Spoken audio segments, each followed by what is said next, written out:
Mr. Modi, let's start by talking about you.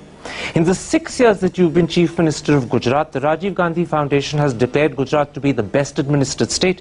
India today, on 2 separate occasions, has declared that you are the most efficient Chief Minister. And yet, despite that, people still call you to your face a mass murderer, and they accuse you of being prejudiced against Muslims. Do you have an image problem? I think it's not proper to say that people. There are 2 or 3 persons, those who used to talk in this terminology. And I always say, God bless them. You're saying this is a conspiracy of 2-3 people only? I have not said so. But you're saying it's only 2-3 people? This is what I have information. It's not the people's voice. Can I point out to you that in September 2003, the Supreme Court said they had lost faith in the Gujarat government? In April 2004, the Chief Justice of the Supreme Court in open court said that you were like a modern-day Nero who looks the other side when helpless children and innocent women are burnt. The Supreme Court seems to have a problem with you. Karan, I have a small request. Please go to the Supreme Court judgment. And is there anything in writing? I'll be happy to know everything. It wasn't in writing, you're absolutely right. If it was an observation. It is an observation. If it is in judgment, then I'll be happy to give you the answer. But you mean a criticism in court by the Chief Justice doesn't matter? This is my simple request to you. Please go to the court judgment, find out the sentence which we are quoting, and I will be happy that if the people of the India should know it. Okay. It wasn't just open comment made by the Chief Justice. In August 2004, the Supreme Court reopened over 2,100 cases out of a total of around 4,600, almost 40%. And they did so because they believed justice hadn't happened in Modi's Gujarat. I'll be happy, and I'm happy because of this judgment. Because ultimately the court of law will take the decision. I tell you what the problem is. Even 5 years after the Gujarat killings of 2002, the ghost of Godhra still haunts you. Why have you not done more to allay that ghost? This I gave it to the media persons like Karan Thapar. Let them do and let them enjoy. Can I suggest something to you?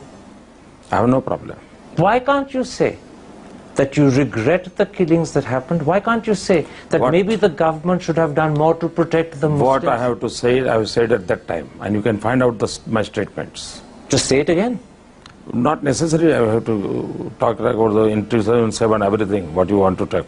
But by not saying it again, by not letting people hear the message repeatedly, you're allowing an image that is contrary to the interest of Gujarat to continue. It's in your hands to change it. I'll have to rest. Purple water. Yeah. दोस्ती बनी रहे, अपनी दोस्ती बनी रहे. I'll be happy. You came here. I'm happy. I'm thankful to you. I can't help this. It's okay. Your things are आपके ideas हैं. आप बोलते रहिए, करते रहिए. 3-4 questions I will let enjoy.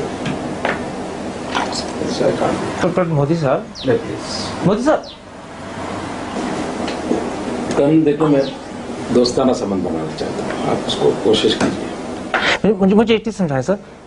I'm not talking about doing anything wrong. I'm saying why can't you correct the image?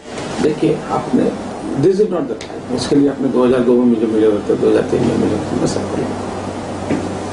Okay, then one second.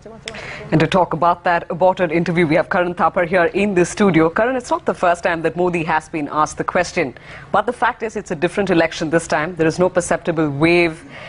Do you get a sense that because of political compulsions, possibly Modi not wanting to say that he regrets 2002, at the same time, he is possibly looking at an image change here?